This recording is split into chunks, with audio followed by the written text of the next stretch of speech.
This is a conversation that we seem to have each and every year. And every year around the same time frame, it just comes right back up, even though it doesn't seem that any solutions are really coming anytime soon, or at least not within the public eye. The Rock and Roll Hall of Fame, based out of Cleveland, Ohio, here in the United States, just doesn't seem to want to include a lot of heavy metal groups inside of its supposedly hallowed halls. Thus far, the only bands that are included in there that could be potentially perceived as heavy metal, at least in its purest and most basic definition, are groups such as Kiss, Metallica, Black Sabbath, as well as AC/DC. And there has been a number of snubs that metal fans have decried for years, stating that they have certainly been very deserving of inclusion over other groups. Examples, of course, that are of note include Iron Maiden and Judas Priest.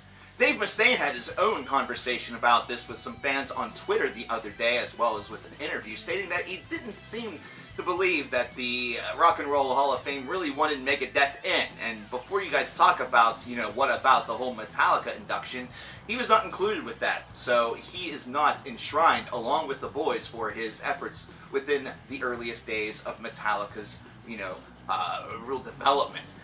And this actually has spawned a little bit of a debate within my own head, and that's usually a very dangerous thing, considering this rabbit hole style mentality seems to only lead to really bad ideas. But I kind of like this one a little bit, and it's one that's going to maybe be a little bit controversial, or at least make some people a bit upset. Perhaps what it is that heavy metal should take actually a page out of modern country music's book. I know, you're going to have to stay with me on this one, but if you take a look at the history of inductees within the Rock and Roll Hall of Fame over the past 20 years, the one thing that you do not see very many of are country music stars, which of course is seen as an important part perhaps of the rock landscape. Either that or something that included somewhat of some influence to some styles of rock and roll, or at least some styles of music songwriting throughout the years. In fact, whenever it comes to artists that have the 25-year window definitely open into their favor, which means their first album came in, as of right now, 1991, there are a lot of superstars that are left out, and you don't see them anywhere close to the ballot.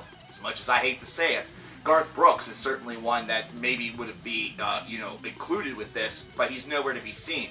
Principally because, like with the award ceremonies and everything like that, country music really functions as its own entity, and no doubt how it has its own enterprise down in Nashville, Tennessee.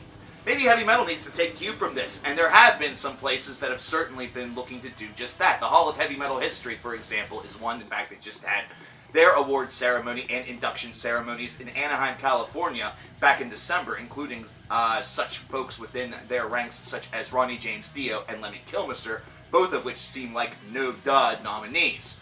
There's also some places in Texas that are aiming to perhaps do the exact same thing, but maybe what heavy metal needs to do is come together and commission something as a group, as a collective establishment, and do so not just here in America, but also in other places in the world, such as Europe.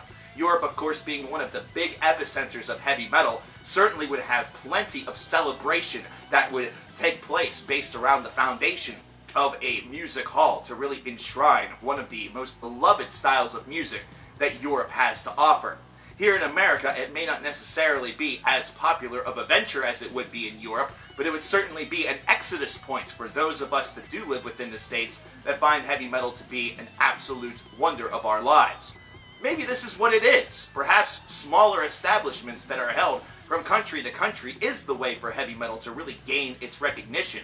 It would also be a way for multiple influences to certainly find themselves enshrined in multiple locations, which of course will make it seem like they're all cluttered with some of the same individuals at times. But it also has the opportunity for these specialized countries to also include personal heroes or country heroes, national heroes, ones that certainly seem to push the genre further within their own borders.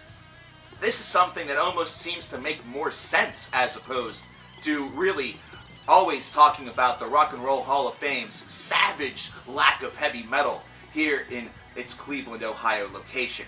It seems like it might be a better idea than us continuously gnashing our teeth based off of this concept and being mad about it. Instead we should do something proactive. Perhaps it's something that the whole of metal really needs to get together in order to really examine the idea or the concept of enshrining our immortal friends, our beloved heroes, in a way that is a little bit more befitting of them.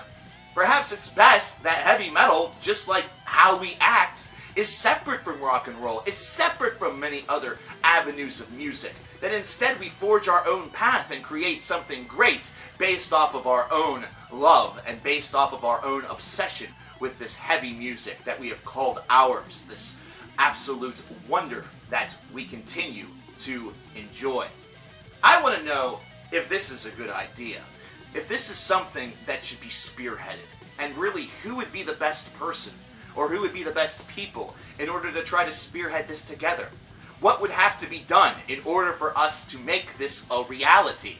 Is this something that is as simple as gaining the appropriate grants and getting the funding together, choosing a location, zoning it properly, and then going through a governing body, actually going through some of the politics, quote-unquote, that would be necessary? Is this something that is taking place in other corners of the globe that perhaps a lot of metal fans are unaware of? Is there a place that perhaps fans should be, taking an exodus to each and every year, or at least once in a lifetime, in order to really celebrate their heavy metal heritage? Let me know in the comments below. Is this an asinine and crazy idea, or is this one that actually has a little bit of credence? Is this one that's been echoed by many people across decades or generations? Or is this one that just never seems to come to mind, considering it doesn't seem like it's something that heavy metal truly needs? Is Dave Mustaine right in believing that he and Megadeth deserve enshrinement within the Rock and Roll Hall of Fame, but it's doubtful that it'll ever happen? I know those are a lot of questions, but I expect a lot of answers. Let me know. I'm CoverKillerNation, and I'll talk to you guys next time. Happy New Year.